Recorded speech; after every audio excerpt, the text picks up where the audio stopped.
시청자 여러분 안녕하십니까. 이슈 톡방입니다. 헌법재판소가 윤석열 대통령에 대한 파면을 결정하면서 조기 대선 체제에 접어들었습니다. 이에 따라 제주도도 여러 변화를 맞지 않을까 예상됩니다. 오늘 이 문제 다뤄보겠습니다. 공민석 제주대학교 정치외교학과 교수, 강호진 제주사회적 경제 네트워크 상임대표 초대했습니다. 안녕하십니까? 반갑습니다. 헌법재판소가 선고를 내린 지 2주가 지났습니다. 당시를 복귀하면 8대0 만장일치 결과였습니다. 선고 전 여러 예상이 난무했습니다만 출연자들께서는 어떻게 예상하고 있었는지 궁금합니다. 우리 공민석 교수 먼저 어떻습니까? 네, 법리상으로는 8대0이 나오지 않을 이유가 없는데요. 워낙에 이상한 일이 많이 일어나다 보니까 좀 걱정도 했었습니다. 예. 계엄 자체도 사실은 초현실적인 상황이었고 그 이후에 정치인 체포 계획까지 그다음에 계몽령이라는 주장까지 워낙에 좀 황당하게 느껴지는 일들이 많아가지고 좀 걱정을 많이 했고요. 예. 게다가 이제 평의가 계속 길어지고 그다음에 이제 탄핵 반대 세력이 계속 자기 목소리를 크게 내면서 걱정도 조금 했는데요.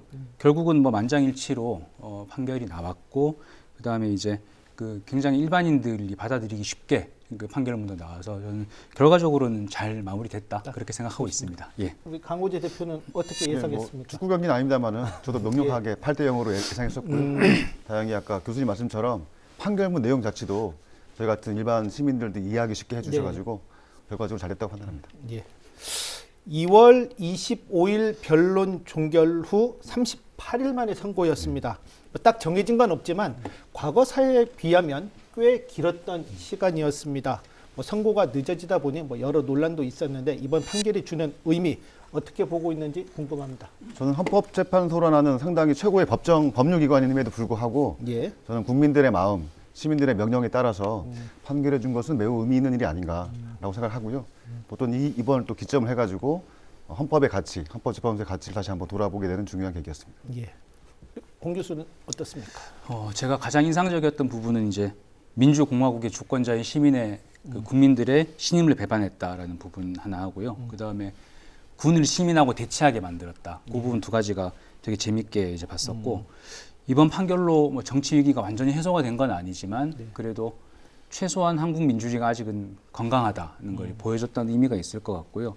다만 이제 이게 왜 이렇게 오래 걸렸나라는 문제를 좀 고민해봐야 될 것 같은데 우리 뒤에서 이 정치 양극화 이런 얘기를 좀 하겠지만 탄핵 반대하는 세력 그리고 보수 야당이 이제 굉장히 극단적인 세력들을 선동하고 동원해서 이게 제도 정치하고 결합되어 버리면서 굉장히 혼란스러운 상황, 서부지법 폭동 같은 약간 폭력적인 사태까지 나타났지 않았습니까? 그래서 이게 앞으로 악영향이 굉장히 클 것 같은데 이 부분을 좀 앞으로 해결해 나가려는 고민이 필요하지 않을까 저는 그런 생각도 해봤습니다. 짧게 좀 미우면 그래도 헌재 판결 이후에 예상했던 사회 갈등이 강력하게 클 줄 알았는데 다행히 헌재가 판결을 너무 심플하게 해주셔가지고 맞습니다. 걱정보다는 그게 또 잦아든 부분도 있는 것 같습니다. 어찌 보면 이 대한민국 대통령을 탄핵을 한다. 그리고 벌써 두 번째입니다. 부끄러운 일이 아닐 수 없는데 이 정치학적으로는 어떻게 보고 있는지 전 세계적으로 과연 이런 유례가 있을까 또 싶은데 우리 어떻습니까? 사실 대통령제에서 대통령이 이제 독재를 하거나 좀 권위주의적인 행태를 보이거나 이런 거는 사실 많이 있는 일이긴 하고요. 특히 이제 신생 민주주의 국가라고 하는 이제 국가들에서는 대통령들이 사고를 내는 경우가 종종 있긴 있습니다. 근데 이제 스스로 이제 헌법기관 위에 있다고 생각하는 이제 그런 행태를 보이기 때문에 그런 문제가 나타나는 거고 제왕적 대통령이라고 부르는 우리가 개헌 얘기 이따가 하겠지만 그런 문제들이 있는데 사실 탄핵이 되는 경우는 많지는 않거든요. 그러니까 미국 역사상도 가결이 한 번이고 그 와중에 닉슨은 자진 사퇴해버렸기 때문에 탄핵되는 게 아니었고 우리나라는 노무현 대통령 탄핵 기각됐고 박근혜 대통령 탄핵 인용, 이번 윤석열 대통령 탄핵 한 번 더 이승만 전 대통령도 임시정부에서 탄핵된 적이 있더라고요. 어쨌든 그렇게 흔한 일은 아닌데 우리나라에는 이제 비교적 많이 이제 있는 일이고 그러니까 좋은 일은 아니죠. 사실은 선출된 최고 권력을 파면하는 거여가지고 좀 신중할 필요가 있는데 어쨌든 아까 말씀드린 대로 이제 우리 민주주의나 정치의 위기라는 걸 이제 보여준 측면도 있지만 또 회복력이나 건강함을 보여준 긍정적인 부분도 있어서 좋은 걸 잘 이어가려는 노력이 필요할 것 같습니다. 저도 좀 찾아봤더니 세계적으로 별 유례가 없더라고요. 그렇죠. 예, 맞습니다. 어떻습니까? 사실은 좀 국가적으로 창피한 일이라고 저는 보고요. 근데 자랑스러운 건 그럼에도 불구하고 예. 정치가 망쳐놓은 나라를 시민의 힘으로 예. 다시 회복했다는 건 상당히 저는 의미 있다고 보고 아마 그게 아마 또 우리 뭐랄까 민족 저는 저 주의자는 예. 아닙니다만 우리 국민들의 대단한 노력이 아닐까 보고 있습니다. 한편으로 보면 요즘 그 정치를 보면 좀 협치, 소통은 좀 찾아볼 수 없고 좀 너무 좀 편향적인 건 아닌가라는 좀 아쉬움도 듭니다. 뭐 지역 주민을 대표해서 일 잘하라고 뽑아줬더니 매일 좀 정쟁에 휩싸여서 좀 아쉬움이 클 수밖에 없는데 대한민국 정치, 특히 양당 정치 어떻게 보고 있는지 궁금합니다. 우선은 양당 정치가 너무 고착화되다 보니까 예. 솔직히 말씀드리면 그들만의 리그였던 거죠. 예. 그래서 제3자나 소자의 목소리가 상당히 묻혀버리는 상황이어서 사실은 이번 탄핵 국면을 계기로 해서 저는 이제 개헌도 있지만 예. 정치개혁 구조를 좀 바꾸는 그런 여러 가지 노력이 좀 필요한 것 같습니다. 예. 교수님 어떻습니까?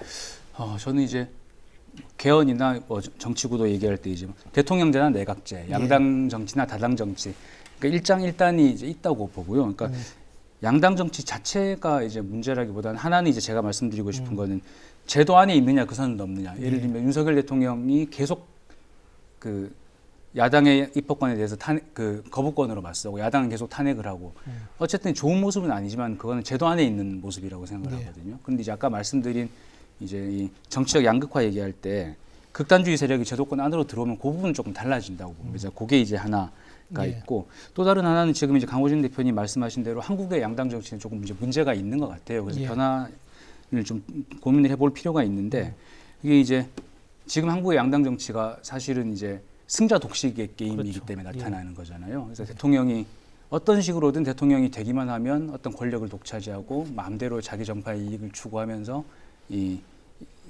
전국을 운영하고 또 야당은 반대로 어떻게든 그걸 뺏어와야지 자기 걸 할 수 있는 그 부분을 좀 바꿀 필요가 있긴 있는 것 같습니다. 지금 그러니까 제도 자체가 무조건 잘못된 건 아니지만 지금 한국에서는 양당 정치가 사실은 정치적 양극화의 원인이 되고 있기 때문에 그 부분 조금 개혁이 필요하지 않을까 그런 생각을 하고 있습니다.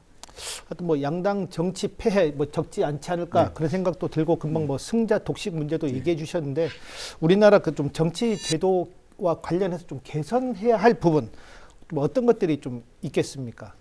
일단 방금 이제 뭐 이 승자 독식이나 양당 정치 관련해서는 얘기가 많이 나왔습니다만 국회의원 선거제도가 역시 좀 바뀌어야 되지 않을까 싶고 비례성을 높여야죠. 사표도 너무 많고 다양한 국민 의견이 반영이 저는 안 되다 보니까 국민들은 국민들대로 불만이고 이런 지금 이제 이번 우리가 계엄 탄핵으로 이어지는 이런 이제 불행한 사태까지 오게 된 게 아닌가 그런 생각을 좀 하고 있습니다. 뭐 현재는 지금 1위만 뽑는 좀 소선거구제를 좀 운영을 하면서 좀 승자 독식 그리고 사표를 좀 많아서 좀 논란인데 좀 어떤 의견이십니까? 교수님 말씀을 이으면 이제 유럽 같은 경우에도 비례성 강화를 위해서 연동형 제도가 좀 도입되고 있습니다. 이런 부분도 좀 우리나라 차원에서 검토가 필요하고요. 또 소선거구 제도도 역시 폐해가 많기 때문에 좀 권역을 나눠서라도 다양한 제도 개선이 필요하고 아울러 국회 내에서는 사실은 소수당이 힘을 못 쓰는 게 교섭단체 요건이 되게 까다롭습니다. 이 부분을 좀 완화를 해서 이제 사회적으로 제3자의 목소리가 좀 반영될 수 있도록 해야 국회가 좀 원만하지 않을까. 그래서 원내에 좀 여러 당이 진입을 해야 의견 대립을 하더라도 맞습니다. 플레이어 숫자가 좀 많아야 되는데 1대1로 싸우다 보니까 싸움이 끝까지 극한으로 가버리고 해결이 안 되고 그런 문제들이 있는 것 같아서요. 지금 말씀하신 대로 그런 대안들은 좀 적극적으로 고민해 볼 필요가 있을 것 같아요. 선거구에서 2명 이상 뽑는 거 중대 선거구 그런 도입은 어떻게 보십니까? 뭐 모든 제도가 일장일단이 있을 텐데요. 저는 개인적으로는 비례대표 의원 수를 확 늘리는 비례대표를 좀 방법이 낫다고 늘리는, 보는데요. 그 이유가 중대선거구제를 하게 되면은 이 같은 당에서 당선자가 여러 명이 나오고 같은 당 후보끼리 경쟁해야 되잖아요. 그래서 정당 정치가 약간 좀 그 형용화될 수 있지 않을까 그런 고민입니다. 좀 비례대표를 좀 확대하는 방안이 오히려 바람직하겠다. 네, 아까 말씀하신 독일식 연동형 비례대표제 그런 게 좀 필요하지 않을까 생각하고 있습니다. 연계해서 좀 개헌에 대한 목소리도 나오고 있습니다. 1987년 헌법이 우리 사회 현실을 잘 담아내지 못하고 있다라는 지적입니다. 특히 5년 단임 대통령제에 대한 개헌 필요성이 계도되고 있는데 두 분께서는 좀 어떤 의견인지 궁금합니다. 예, 우선 이 건과 관련해서는 저는 단임제는 좀 맞지 않은 것 같고요. 87년 체제에서는 그 전까지는 체육관 대통령이기 때문에 좀 대통령의 그 권한을 좀 제한한 취지에서 했던 것 같은데 지금 시기는 이제 미국이나 이런 것처럼 뭐 4년 중임제도 검토해 볼 만한 필요가 있는 것 같습니다. 다만 사실은 개헌의 방향이 저는 대통령제 개편만이 아니라 예. 국민 관점에서는 주권자를 위한 개헌도 돼야 되는데 그 부분 일단 말씀드리겠습니다. 저도 그 권력구조 개편이 필요하다고 보는 입장인데요. 그러니까 일단 하나 이제 제가 말씀드리고 싶은 거는 대통령제 자체가 그 박근혜 대통령이나 윤석열 대통령 같은 행태를 만든 건 아니잖아요. 그렇죠. 그래서 이 우리나라 대통령제에 그런 행동을 하라고 되어 있지 않기 때문에 이 제도가 무조건 문제고 다른 제도로 가면 이 문제가 그렇죠. 해결될 거다. 그거는 예. 좀 아닌 것 같아서 그 부분 하나 좀 강조를 하고 싶고요. 제도를 바꾸면 다 된다. 이거는 아니니까요.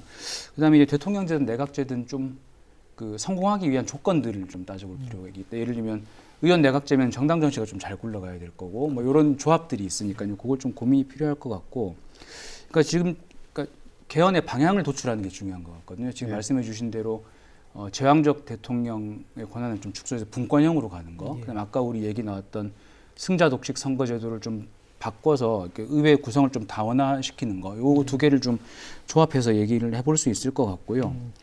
좀 구체적인 제도도 제가 조금 지금 말씀을 드리면 기본 방향은 이제 분권화라는 걸 지금 이제 말씀을 드렸고, 의원 내각제 같은 경우에는 사실 이제 이 아까 국회의원 선거제도 바꾸는 것 플러스 의원 내각제, 그러니까 내각제를 하게 되면 제왕적 대통령이 없어져 버리니까 얘기가 많이 나오는데, 제가 보기엔 지금 양당제가 그대로 가면 의원 내각제는 승자 독식, 그다음에 양극화 더 심화될 것 같거든요. 그거 문제 하나가 있고, 한국의 정당 정치가 시민들 속에 깊이 들어와 있지 않아서 그들만의 리그로 갈 위험도 있고, 일단 우리 국민들이 대통령 직선제를 워낙 좋아하셔서 선호가 높지 않잖아요, 내각제가. 네, 맞습니다. 반대가 문제들이 엄청 심합니다.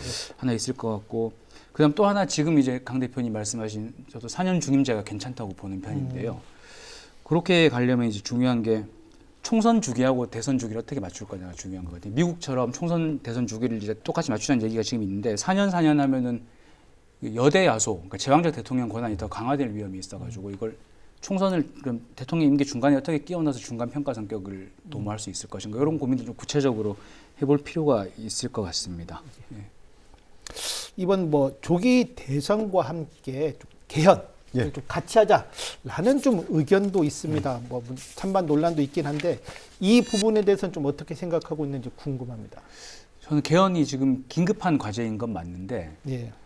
대선 때 급하게 할 필요는 없다는 생각이거든요. 왜냐하면 이게 일단은 개헌 내란으로 이어지는 형사재판도 남았잖아요. 그거 좀 문제를 해결하는 게 일단은 우선적인 과제. 형사재판하고 책임 묻고 뭐 처벌하고 요거에 좀 집중하는 게 맞지 않나, 여기 하나가 있고요. 거기다가 이제 극단주의 세력들도 좀 퇴출하려는 고민, 그런 것까지 있고, 개헌 논의에서 이런 걸 좀 담아내면서 그 대선 때 토론을 해볼 수는 있다고 봅니다. 대선 때 개헌의 방향에 대해서 의제로 삼고 얘기를 해볼 수는 있을 것 같은데, 그때 맞춰서 뭘 이렇게 좀 급하게 하려는 거는 조금 좀 깊이 있는 논의를 좀 방해해버리지 않을까, 오히려 그런 걱정이 좀 들긴 듭니다. 지금까지 개헌 필요성에 대한 얘기는 많이 됐었는데 그때뿐이고 유야무야 된 적이 많아서 일단은 이제 오늘 상황에서는 물리적으로 이번 6월 3일 대선 때 하기는, 그렇죠. 뭐 물리적으로는 다만 내용 측면에서는 그동안 역대 국회가 개헌을 다 만들어 놓은 게 있습니다. 사실은 국민 입장에 선택할 방법은 있는데, 다만 시기적으로는 이것은 대통령 이번 선거 때 좀 국민적 논의가 되고 빠르면 내년 정도 지방선거 때 같이 함께하는 방안도 좀 검토가 돼야 될 거고, 다만 방향에 있어서는 자꾸 권력구조 개편만 나오는데 저희 같은 경우에는 이제 국민주권 관점에선 저희가 주권자라고 하지만 사실 선거날 빼고는 주권 장사를 못하게 돼 있습니다.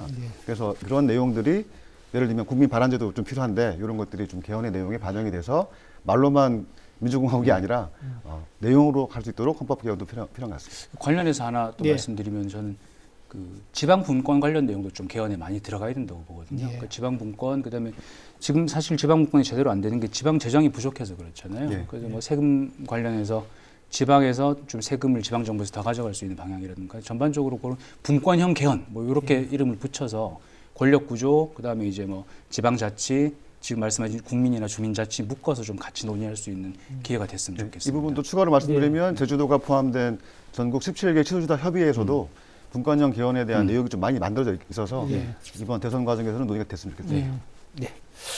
자, 이제 조기 대선 체제입니다. 한편으로는 또다시 진영 논리에 휩싸여서 전국 안정은커녕 또 다른 갈등과 혼란이 있지 않을까 하는 우려도 있습니다. 이번 조기 대선의 의미 어떻게 보고 있는지 궁금합니다. 네, 저는 뭐 개헌도 필요하지만 이번 네. 저는 조기 대선의 의미는 대통령이 파면됐다고 해서 이 내란이 척결된 내란 세력이 사라진 건 아니라고 봅니다. 그래서 좀 과도한 주장이지만 네. 이번 대선은 어쨌든 내란 세력의 종식과 함께 새로운 민주주의를 만들어가는 과정으로서의 대선의 의미가 있지 않겠냐라고 요약하고 싶습니다. 저도 시민들이 어쨌든 이제 계엄과 내란으로 이어진 이 사건은 심판하는 선거다. 유권자들이 네. 심판해야 된다. 그래서 아까 말씀드린 대로 향후에 중장기적으로 개헌 논의가 쭉 이어져야 되지만 단기적으로는 계엄, 내란 사태를 명확하게 종식시키고 책임 묻고 처벌해야 된다. 이게 이제 하나가 있고요. 지금 사실 이제 국민의힘 당에서 보면 계엄 탄핵으로 이어지는 이 일련의 사건들을 명확하게 비판하고 있지 않거든요. 오히려 윤석열 대통령이 관저 정치라는 얘기도 나왔었고 지지층들을 계속 동원하려고 하고 있기 때문에 대선 과정에서도 그런 게 계속 이어질 수도 있지 않을까 걱정이 또 되기도 하고요. 그래서 시민들이 좀 그런 것에 대해서 명확하게 심판하는 선거다. 이 생각을 명확히 가지고 대선을 좀 임했으면 좋겠습니다. 이 대선 전국 속에 우리 제주 현안도 중요해지고 있습니다. 사실 윤석열 대통령의 제주 공약 중 상당수는 본 궤도에 오르지 못했습니다. 지난해 취임 후 처음으로 제주를 방문할 당시 상급 종합병원 지정에 힘을 실어줬습니다만 이마저도 현재 별다른 성과가 없는 상황입니다. 행정체제 개편이든 관광청 신설이든 아쉬움이 많습니다.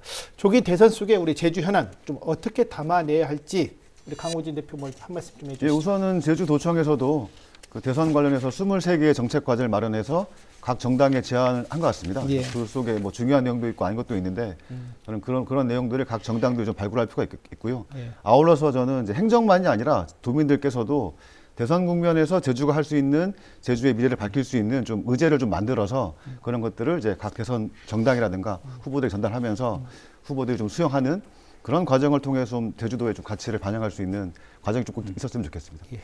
우리 공 교수님.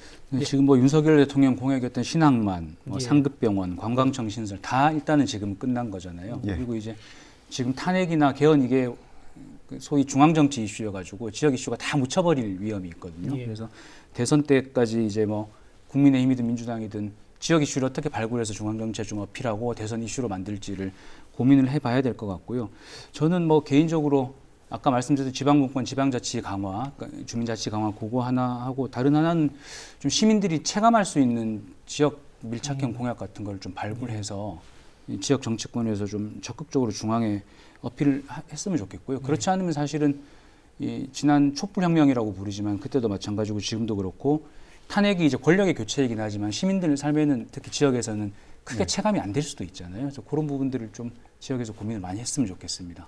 한편으로는 이 관심 대상에 과연 제주가 포함될까? 이 조기 대선 전국 속에 과연 이 제주까지 후보들이 신경 쓸까에 대한 좀 걱정도. 또 어쨌든 후보 입장에서는 제주도 한 번은 오시기 때문에 네. 그 기회를 잘 활용할 필요는 있는데 네. 국민의힘이나 민주당, 제주도당의 정책 제안 내용을 보면 아직은 조금 제주가 바라는 바하고는 좀 거리가 먼 게 아닐까라고 주관적으로 판단하고 있습니다.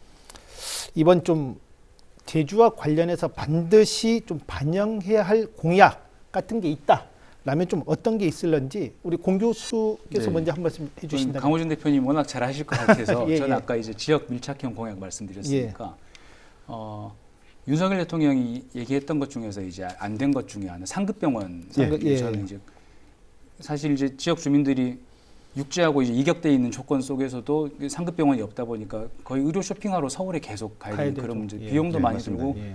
실제로 건강이라는 게 되게 중요한 문제인데 그렇죠. 위협받고 있는 부분이라고 생각이 되거든요. 그래서 다른 좋은 것들도 많을 텐데 일단 저는 버뜩 생각이 드는 게 상급병원 문제가 좀 이번 대선에서 지역 이슈가 돼서 빨리 해결이 됐으면 좋겠다 그런 생각이 일단 들었습니다. 예. 상급병원 추가로 말씀드리면 사실 되게 쉬운 문제거든요. 제주도가 지정이 과정만, 못 되는 예. 이유가 수도권에 묶여있기 안 되는 거라서 그렇죠. 예, 예. 이 부분 풀어주면 되는데 안 되는 것 같아서 아쉬움이 좀 있고요. 그걸 쉽게 안 하더라고요. 그리고 저는 이제 예. 개인적으로는 제주도가 2000년도에 국제 자유도시라는 게 제주도민의 우리가 원하지 않았지만 네. 법적 비전이 됐는데 이번에는 도청이든 사회적으로든 지속 가능한 제주를 모두 얘기하고 있으니 예. 저는 이번 대선 과정에서는 제주특별법의 네이밍을 좀 바꿔서 지속 가능한 제주 또는 평화와 인권 관련된 내용으로 제주의 좀 미래 비전을 바꾸는 그 정도까지 좀 나가보는 게 어떨까라고. 미래 비전을 그렇죠. 예. 지금 미래 비전 국제자유도시 이거를 왜냐하면 이거는 명백하게 신자유주의 정책일 수밖에 없는 거고 도민들 관점에서는 이게 너무 개발로 가는 과정이 있었기 때문에 이번 대선 과정에서는 좀 미래 비전을 바꿔서 그 틀 안에서 제주도에 좀 미래를 설계하는 게 어떨까라는 주장을 하고 있습니다. 지금 말씀 저도 되게 좋은 것 같아요. 제주특별자치도를 규정하는 최상위 규범이 어쨌든 제주국제자유도시잖아요. 근데 그게 시민사회 합의나 도민들 지향이 다르다면 좀 논의해서 지금 말씀하신 대로 지속 가능성, 생태, 평화 이런 것들로 담아내면 훨씬 더 뭐 좋지 않을까 그런 생각이 듭니다. 예. 현재 제주도는 이제 행정체제 개편을 추진을 하고 있습니다. 뭐 대통령 권한도 논란입니다만 오영훈 지사는 도지사에 집중된 권한을 분산하고 풀뿌리 민주주의를 실현하기 위해 이 같은 제도를 준비하고 있다라고 설명을 하고 있습니다. 하지만 정부는 뭐 행정체제를 쪼개기는커녕 오히려 통합, 메가시티 이쪽을 좀 지향하면서 좀 제주도가 어려움을 겪고 있는데 이 부분 우리 공 교수께서는 어떻게 보고 있습니까? 저도 이 이슈를 잘 알지는 못하는데요. 일단 제가 이제 쭉 찾아보니까 지금 일단 도에서 제시한 마스터 플랜은 시간상 실현이 어렵게 된 거잖아요. 주민투표부터 해가지고. 오영훈 지사는 그럼에도 불구하고 가보자라는. 그래서 현실적으로 일단 가능할까 요거가 좀 저는 이제 도에 한번 물어보고 싶어요. 가능한 거냐 진짜로 이게 하나 궁금하고요.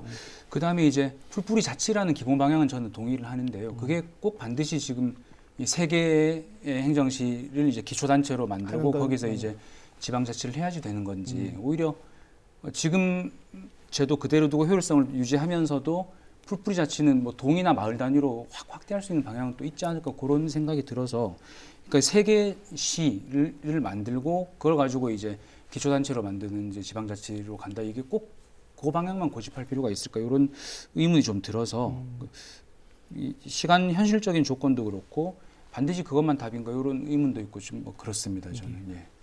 그래서 저는 좀 말씀을 드리면 특별자치도가 된 지 2006년이니까 내년이면 20주년 되는데 20년 됩니다. 20년 동안 특별자치가 강화된 게 아니라 그 와중에 강원, 전북, 세종이 특별함을 가져버리는 바람에 제주는 이미 특별함이 아니라 평균으로 가고 있습니다. 그래서 변화는 필요한데 오영훈 지사가 말씀하셨던 권력 분산에 따른 이 체제도 더 도입이 필요하지만 이제 남아있는 물적 시간이 저는 별로 없다고 보고 마지막 기회는 이번 대선일 수밖에 없는 것 같아요. 대선에서 후보님들이 공약을 해주시고 통과가 되면 뭐 마지노선을 하면 원래 한 8월까지는 투표가 돼야 가능한 건데 통계 확률적으로는 그게 그렇게 잘 될지는 이제 모를 상황이었고 저는 만약 안 된다고 하면 지사께서 깔끔하게 못하는 것에 대해서 정확하게 설명을 드려서 사과를 하고 못한 것에 대해서 다만 교수님 말씀을 이으면 그럼 어떻게 할 것이냐? 저는 풀뿌리 자치 권력 강화를 위해서는 제주도에 43개 읍면동 172L이 560개 자연마을이 있습니다. 권한을 더 내려가지고 실제로 마을 자체가 될 수 있는 뭔가 주민자치의 제도를 바꿔놓는다면 오히려 그것도 의미가 있지 않겠나라는 생각하고 있습니다. 그러니까 저도 지금 이 행정체제 개편이라는 게 거의 중앙정부 의지에 지금 달려있게 돼버린 상황이잖아요. 그렇게 될 거면 차라리 지금 강 대표님 말씀하신 대로 그러니까 행정체제 개편은 일단 중앙정부 입장을 기다려봐야 되는 거고 그거랑 별개로 자치를 확대할 수 있는 방안은 도에서 자체적으로 추진할 필요가 있다고 봅니다. 다만 좀 법률 개정이 좀 필요한 게 있어서 그런 부분들은. 그렇다면 지금 행정시는 어떻게? 그러니까 원래 행정시는 사실은 죄송하지만 태어나지 말았을 때 조직이었거든요. 원래 한시적인 원래는 도청의 행정 연락소 개념이었는데 이제 여러 가지 정치적 이유 때문에 지금 비대해졌는데 그렇습니다. 만약 지금의 오영훈 지사가 추진하시는 기초가 안 된다고 하면 저는 행정시를 좀 과감하게 정리해서 더 내리는 이런 쪽으로 좀 권한을 가는 것도 방법일 수 있는 것 같습니다. 특별자치도와 이제 바로 이제 동으로 읍면동으로 그것도 한 방법일 수 있죠. 우리 공민석 교수 보시기에 제주의 그 정치 구도 도지사 민주당, 국회의원 3명 모두 민주당, 그리고 도의회 역시 민주당의 절대 다수당을 차지하고 있습니다.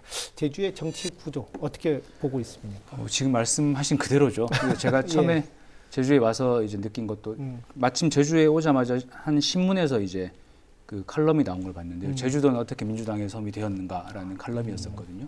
그러고선 이제 보니까 뭐 20여 년 동안 민주당 말고 다른 당의 국회의원이 된 적이 없고 뭐 도지사는 이제 뭐 원희룡 지사도 있고 했지만 당시 무소속으로 또 나와서 당선이 되셨고 했기 때문에 민주당에 대한 지지가 압도적인 상황이죠. 그 뭐 4.3 특별법이나 이런 이제 구조적인 이슈들이 저는 있다고 보는데요. 사실 그래서 이번에 그 계엄과 탄핵 국면에서 그 국민의힘이 그런 상황을 벗어나려면 좀 다른 스탠스를 지역당에서 취했어야 됐는데 사실 국민의힘 지역당 관계자들이 탄핵 반대 시위도 나가시고 오히려 그런 행동을 하셨단 말이에요. 그 와중에 사실 지금의 그런 이 국민의힘이 약세인 정치 구도를 오히려 더 강화하는 모습이고 어찌 보면 지역 유권자들의 지지나 표를 생각을 안 하시는 건가 이런 생각도 했었어요. 보니까 유승민 의원이 이제 국민의힘 대선 전략을 비판하면서 승리는 대선 승리 포기하고 국민의 표를 포기하고 강성 지지자들을 동원하는 데만 관심이 있다고 말씀을 하셨는데 마찬가지로 국민의힘 제주도당도 제주도민의 일반 정서나 유권자들의 생각, 표 이런 거에 대한 고민이 과연 있으셨다면 지금 그 계엄과 탄핵 국면에서 그렇게 하는 건 저는 아니라고 보거든요. 그래서 이 지금의 구도가 더 강화되는 또 하나의 에피소드로 기록될 가능성이 좀 높다고 봅니다. 저는 붙여서 민주당 비판을 하면 민주당이 그동안 민주당을 국민의힘 비판하셨습니다. 예. 사실 민주당은 이재명 대표 후보님 말씀처럼 저는 진보라고 보진 않거든요. 그냥 보수일 뿐인데 제주도 같은 경우에도 엄청나게 많은 현안이 있었음에 불구하고 민주당의 당론은 당론이 없는 게 당론이었습니다. 그러다 보니까 도민들 입장에서는 죄송하지만 신뢰를 투표 때는 찍어주지만 지속적으로 신뢰하기 어려운 정당이 되버린 것 같아서 이 부분은 좀 반성할 필요가 있고요. 아울러서 사실 진보가 성장하지 못하는 이유는 아쉽게도 진보가 분열했기 때문입니다. 그렇기 때문에 진보 진영도 사실 또 다른 좀 새로운 좀 전기를 마련할 필요가 있는 것 같습니다. 뭐 하여튼 뭐 일상의 회복, 뭐 위기 극복이라는 과제가 제시되고 있습니다. 뭐 좋은 아이디어, 좋은 해법 있다면 좀 제시해 주시기 바랍니다. 강호진 저는 대표님. 뭐 친구들 식당도 많이 하는데 반 이상이 폐업입니다. 그만큼 경제가 너무 어려운데 지금 쏟아지는 온갖 그동안의 정책은 이제 소상공인을 살리는 정책이 아니라 주로 대기업 재벌을 위한 감면 정책이 주를 이루다 보니 사실 정책적 카드가 별로 없는 거죠. 그래서 저는 대선을 기점으로 해서 최소한 생존할 수 있는 정책적 카드들이 많이 나왔으면 좋겠다는 생각이 좀 들고요. 아울러서 지역 현안도 대선이라서 미미할 수는 있겠지만 그럼에도 불구하고 각 정당들이 지역 주민들의 의견을 잘 정리해서 대선 과정에서 또 지역의 이제 희망을 줄 수 있는 대선이 됐으면 좋겠습니다. 네, 고맙습니다. 공민석 교수는 어떻습니까? 네, 일단 이게 예전에 촛불 혁명이라고 부르는 박근혜 탄핵들을 떠올려 보면 그때 혁명이라고 불렀지만 사실 시민들의 삶이 많이 바뀌지 않았을 수도 있거든요. 그래서 지금 분출된 이제 뭐 변화에 대한 에너지, 광장으로 쫙 모인 에너지를 어떻게 이어가서 쭉 개혁을 지속해 나가고 실질적인 성과를 만들 거냐, 이 부분을 조금 고민해야 된다고 보고요. 지금 말씀하신 이제 이 민생 관련된 건 사회 경제 대개혁 뭐 이렇게도 볼 수 있을 것 같은데 좀 경제 정책이나 그런 것들을 좀 근본적으로 손질할 필요가 이제 하나 있을 것 같고요. 또 다른 하나는 아까 이제 개헌이나 뭐 정치에도 얘기를 많이 했지만 좀 분권형, 그래서 대통령 권한도 나누고 국회의 권한도 좀 다원화시키고 그다음에 지방 권력도 좀 확대시키고 나라 전반적으로 이제 권력을 분산시키는 개혁, 그걸 좀 제도화할 수 있는 힘을 좀 이어나가야 될 것 같고요. 또 다른 하나는 제가 이제 양극화 얘기할 때 극단주의 세력 말씀을 드렸는데 이게 이제 그런 세력이 퍼지긴 쉽잖아요. 그러니까 혐오나 이제 극단적인 언어 같은 게 퍼지긴 쉽지만 그걸 상대하려면 민주적인 언어로 해야 되기 때문에 없애는데 굉장히 시간이 오래 걸리는 것 같고 뭐 미국도 트럼피즘, 유럽도 극우 세력 마찬가지지만 이제 한국도 이제 우리 문제가 된 것 같아서 그런 이제 극단주의 세력들을 좀 제도 밖으로 몰아내고 민주 정치를 어떻게 정상화시킬 수 있을 것인가. 그래서 요 개혁 에너지를 쭉 이어갈 수 있는 동력을 이어나갈 수 있는 것들이 필요하다. 저는 그렇게 생각을 합니다. 오늘 뭐 토론회 천천히 정리하도록 하겠습니다. 정리 발언 부탁드리겠습니다. 우리 강호진 대표 먼저. 일단 대통령 파면은 윤석열 개인에게 죄송하지만 헌재가 국민의 명령을 따랐다는 데서 상당히 기쁘고요. 그리고 어쨌든 대선 국면에서 저는 정권 교체도 중요할 수 있겠는데 국민들의 삶을 제대로 바꿔줄 수 있는 삶의 방향성을 새롭게 만들어주는 대선이 됐으면 좋겠다는 것을 마지막으로 드리겠습니다. 네, 고맙습니다. 우리 공민석 교수 정리 발언 부탁드리겠습니다. 아까 말씀드린 대로 이번 사태가 어쨌든 이제 한국 민주주의가 아직은 건강하다, 그러니까 완전히 쓰러지진 않았다 이걸 보여줘서 나름대로 이제 우리가 거기서 배울 게 있는 것 같고요. 거기서 나온 개혁 에너지를 쭉 이어갈 수 있는 방향을 반드시 찾아서 그러니까 이 권력 교체만으로 이번 이 빛의 혁명이 끝나지 않을 수 있게 좀 고에너지를 이어갈 수 있었으면 좋겠습니다. 오늘 오랜 시간 감사합니다. 네, 감사합니다. 바야흐로 조기 대통령 선거체제입니다. 조기 선거체제는 혼란과 동시에 기회의 문이 될 수 있습니다. 그 기회 속에서 제주가 새로운 중심으로서 자치와 공존, 평화의 상징으로 더 분명히 자리하길 기대하면서 오늘 순서 모두 마치겠습니다. 감사합니다.